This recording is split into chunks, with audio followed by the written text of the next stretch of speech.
Problem होती है बढ़िया। ओके, सो मैंने भी इसको रिकॉर्डिंग पे लगा दिए। फातिमा, आपको भी रिकॉर्डिंग मिल जाएगी इंशाल्लाह, मैं कोशिश करूंगा ये मैं आपको सेंड कर दूं। अच्छा, जब भी हम बात करते हैं वर्डप्रेस की, हम लोग बात करते हैं वर्डप्रेस वेबसाइट डेवलपमेंट की, तो देखिए हमें सबसे पहले दो चीज़ें हमें चाहिए होती है। नंबर वन, डोमेन, यानी कि आप इसको हम ले लेते हैं हमारा company name.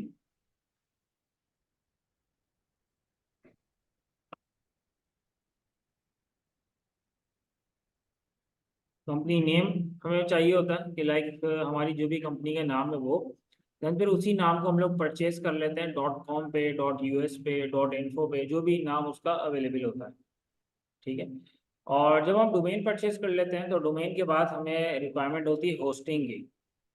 Hosting basically space होता है, जिस तरह हम अपने कंप्यूटर में, अपने डेस्कटॉप पे हम कुछ भी सेव करते हैं, तो हमारे कंप्यूटर में एक अदद हार्ड ड्राइव होती है। हार्ड ड्राइव के अंदर सारा डेटा सेव होता है, सारी इमेजेस वगैरह सब हार्ड ड्राइव में हमारी सेव होती है। इसी तरीके से जब हम वेबसाइट की चीज़ों की बात करते हैं कि वेबसाइट के ऊपर आपकी जो इमेजेस हैं, जो कंटेंट है, वो कहाँ सेव हो रहा है, वो आपकी होस्टिंग में सेव हो रहा है।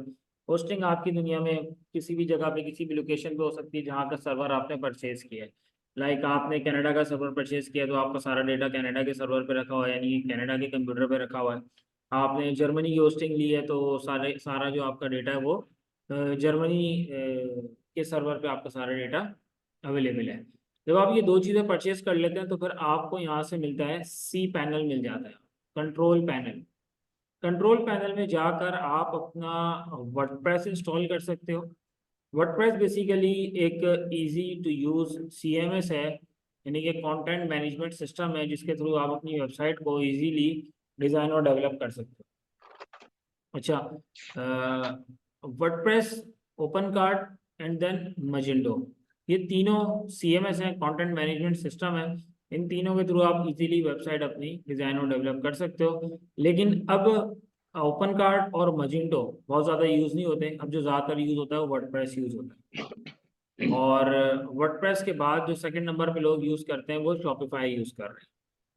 शॉपिफाई पे ये है कि आपको मंथली चार्जेस देने पड़ते हैं। वर्डप्रेस जो है वो होस्टिंग के लिहाज से आपको थोड़ा चीप पड़ता है, सस्ता पड़ता है। तो डिपेंड करता है ओवरऑल कि आपकी जो रिक्वायरमेंट्स है वो कैसी रिक्वायरमेंट है और कितना बड़ा बिजनेस आप करने जा रहे हैं। उसी हिसाब से फिर आप अपना CMS डिसाइड करते हैं कि आपने शॉपिफाई की तरफ जाना है या फिर आपने वर्डप्रेस की तरफ जाना है। जब आप अपना CMS रेडी कर लेते हो वर्डप्रेस पे या फिर शॉपिफाई पे, ओपन कार्ड, मजेंटो पे, किसी पे भी, तो फिर आपको थीम की सिलेक्शन की ज़रूरत पड़ती है। ये सारी चीज़ें मैं भी आपको वन बाय वन करके दिखाऊंगा, एक शॉर्ट ओवरव्यू दे रहा हूँ। देन फिर उसके बाद हम लोग जाएंगे स्क्रीन पे और हम लोग प्रैक्टिकली ये सारे काम अभी करेंगे। देन आपने वर्डप्रेस इंस्टॉल कर लिया। वर्डप्रेस के बाद फिर आपको थीम आप सिलेक्ट करते हो, और थीम सिलेक्ट करने के बाद फिर आप उसके अंदर अपना थीम की कस्टमाइजेशन है, इंस्टॉलेशन है, पेजेस क्रिएशन है, सारे आप काम कर रहे होते हैं। तो सबसे पहले हम आ जाते हैं अपने डोमेन की तरफ। यहाँ पर मेरे पास जो डोमेन है राइट नाउ, कोपन्स और कोड के नाम से मेरे पास ये डोमेन है। मैं इसका सी पैनल लॉग इन कर लेता हूँ।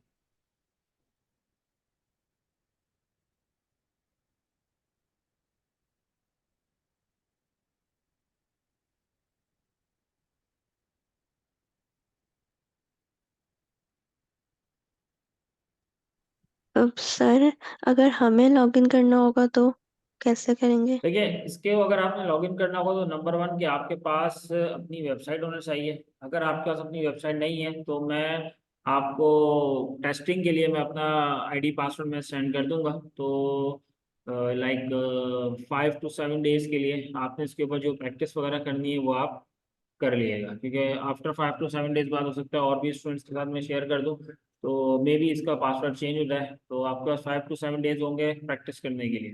ठीक है। फिर भी अगर आपको उसकी ज़रूरत पड़ेगी तो फिर अब आप, अगर आप प्रॉपर अपनी वेबसाइट बनाना चाह रही हैं, उसके ऊपर वर्किंग करना चाह रही हैं, तो फिर बेस्ट ये ऑप्शन है कि आप अपना डोमेन होस्टिंग खुद परचेज करें। बात सो ये है कि हम, एक्सक्यूज मी सर, जी जी। अच्छा मैं ये कह रहा हूँ कि देखिए हम वेबसाइट डायरेक्टली तो नहीं बनाएंगे ना, एक्चुअली हमें शुरू में तो प्रैक्टिस करनी है ना, चीज़ों को सीखना है, उसके बाद जाके फिर फाइनल एक जो फेयर वर्क कहलाता है जिसको फिर हम जाएंगे अपनी क्रिएट करेंगे। तो शुरू में टेस्टिंग वगैरह फिर हम लोग सीखेंगे कैसे, प्रैक्टिस जो होती है।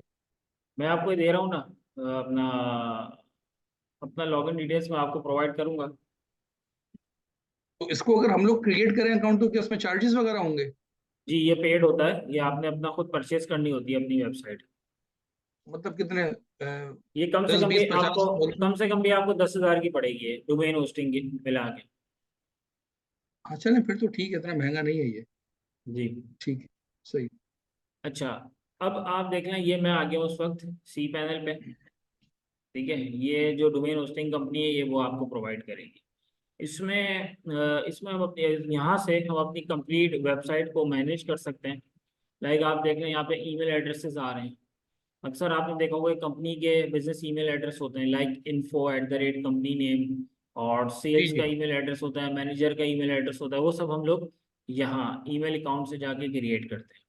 Number 1 option. अच्छा, मैं क्रिएट करना ही बताया था, उसके अंदर मैं आ गया ईमेल अकाउंट पे। ईमेल अकाउंट पे आने के बाद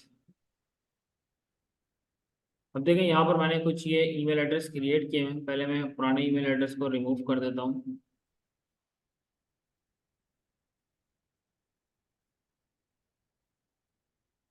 अब ये टेस्ट का ईमेल एड्रेस आ रहा है, मैं चाहता हूँ यार इस ईमेल एड्रेस को रिमूव कर दूँ। तो देखिए नीचे डिलीट भी लिखा हुआ आ रहा है इसके, राइट। डिलीट पे क्लिक किया मैंने, डिलीट, ये मैंने डिलीट कर दिया। अच्छा, इसके बाद सपोर्ट है, वजी है, तो मैं न्यू ईमेल एड्रेस क्रिएट कर लेता हूँ। राइट साइड पे आप देखें क्रिएट का बटन आ रहा है, तो क्रिएट पे हमने क्लिक किया। क्रिएट पे क्लिक करने के बाद मैं यहाँ पे क्लिक कर देता हूँ, वो अपना नेम टाइप कर देता हूँ, for example WordPress, WordPress class 01। ये मैंने अपना बिजनेस ईमेल एड्रेस का नाम रख दिया। @ ये बन जाएगा ओपन सोर्स कोड, ठीक है। उसको मैं उठा के सेव कर देता हूँ।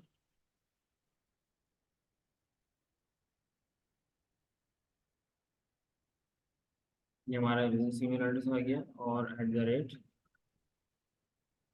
ये आ गया, ठीक है। देन इसके बाद जनरेट पासवर्ड, ये पासवर्ड हम यहाँ पे सेट कर देते हैं। ये हमारा इसका पासवर्ड आ गया। नीचे हम आते हैं, एडिट सेटिंग पे हम आ जाएंगे। यहाँ पर ये आपसे पूछ रहा है कि कितना स्पेस आपने अपनी ईमेल एड्रेस को अलाउ करना है। इसको आप रखेंगे यहाँ पे अनलिमिटेड पे आप रखेंगे। वजह उसकी ये है कि अगर आपने इसको रख दिया या आपने इसको कोई भी स्पेस अलाउट कर दिया, तो वो स्पेस इसके लिए फिक्स हो जाएगा, तो फिर बाकी दूसरी स्पेस के लिए आपको प्रॉब्लम आ सकती है। लाइक मेरा जो टोटल स्पेस है 1024 मेरा टोटल स्पेस है। अगर मैं इसको 1024 अलाउ कर दूंगा तो क्या होगा, बाकी जगहों, बाकी ईमेल एड्रेस के लिए या बाकी वेबसाइट के डेटा के लिए मेरे पास स्पेस नहीं बचेगा। तो मैं इसको रखता हूँ अनलिमिटेड, वो अपने हिसाब से data up and down manage करता रहता है। सो बस सिंपली हमने यहाँ पे यूजर नेम अपना सेट किया, पासवर्ड डाला, अनलिमिटेड पे चेक लगाया, देन क्रिएट पे हमने क्लिक कर दिया। ये मेरा ईमेल एड्रेस क्रिएट हो गया वर्डप्रेस क्लास का। इसको बिजनेस ईमेल एड्रेस को अगर मैंने एक्सेस करना है तो मैं कैसे करूँगा। वेबसाइट का नाम हमने कॉपी किया, /webmail।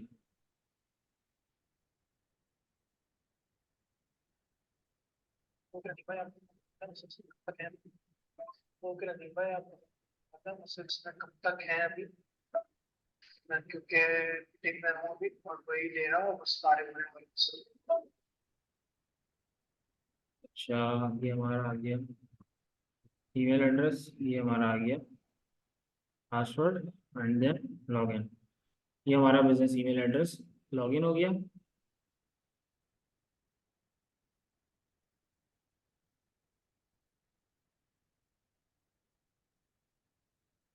ठीक है, अगर ईमेल सेंड करनी है तो पेंसिल बनी हुई आ रही है, आप पेंसिल पे क्लिक करोगे।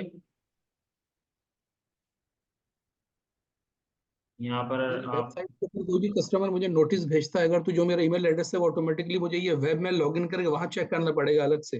जी बिल्कुल, आपको वेब में चेक करके वहाँ पे चेक करना पड़ेगा।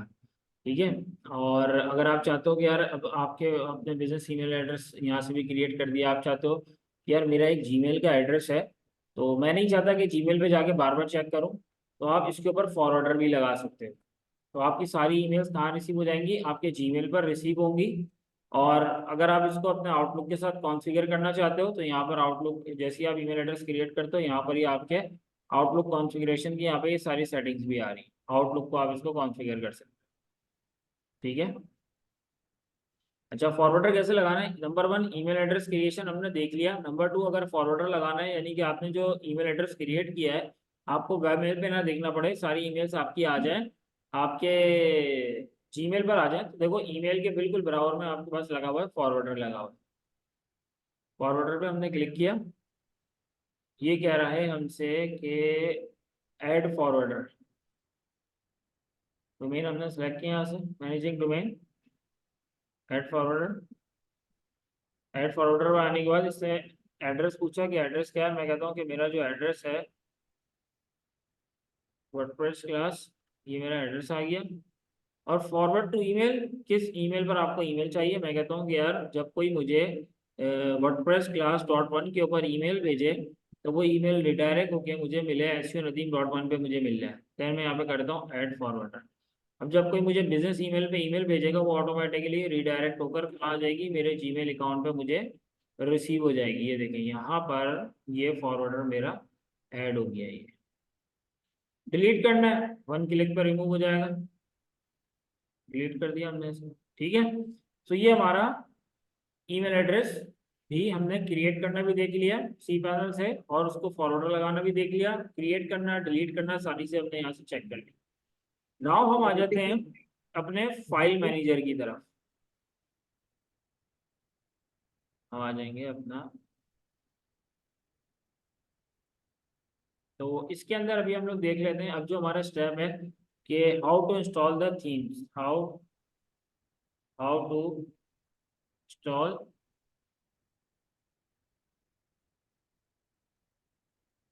वर्डप्रेस थीम्स, ठीक।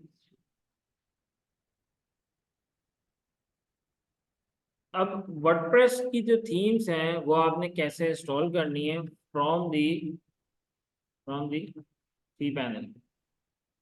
cPanel से आप वर्डप्रेस की थीम को कैसे इंस्टॉल करोगे। cPanel लॉगिन किया, cPanel लॉगिन करने के बाद आप आ जाओगे फाइल मैनेजर पे। ये सारे स्टेप्स मैंने लिख दिए हैं। फाइल मैनेजर पे आप आओगे, ये देखें यहाँ पे login cPanel, go to file manager. इसके बाद आप आ जाओगे public.html में। फाइल मैनेजर लॉगिन किया, आप देखो यहाँ पे लेफ्ट साइड पे public.html आ रहा है। public.html पे हमने क्लिक किया। उसके बाद क्या स्टेप, WP कंटेंट पे हम आ जाएंगे। ओके, सो WP कंटेंट पे हम आ गए। देन उसके बाद हम क्या बोलते हैं यहाँ पे थीम्स, ठीक है। तो हम आ जाएंगे थीम्स में, हम आ गए। तो अब थीम्स में आते हो तो यहाँ पर हमको बाय डिफॉल्ट 3 थीम्स मिलती हैं।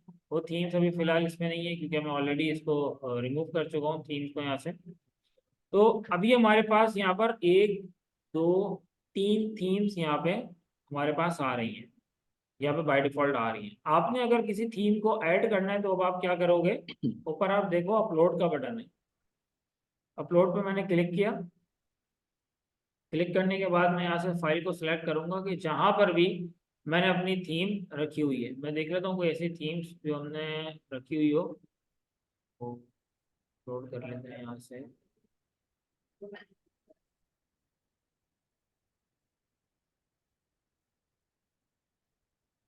जैसे ये थीम आ रही है हमारे पास एक, इस थीम को हमने ये अपलोडिंग पे लगा दिया। ये थीम हमारी अपलोड हो गई, 100% तक हो गया। बैक हम कर देते हैं इसको। बैक करने के बाद आप देखो यहाँ पर तो ये थीम्स आ गई। अब इस थीम को हम राइट क्लिक करके एक्सट्रैक्ट कर देंगे। Extract file, then close. Reload का बटन पे रीलोड करेंगे। ये हमारी आ गई कोपन्स की थीम हमारे cPanel में अपलोड हो चुकी है, राइट। अच्छा, अब हम कर लेते हैं इसके अंदर, हमने थीम डाल ली। एक स्टेप हम थोड़ा सा आगे चले गए।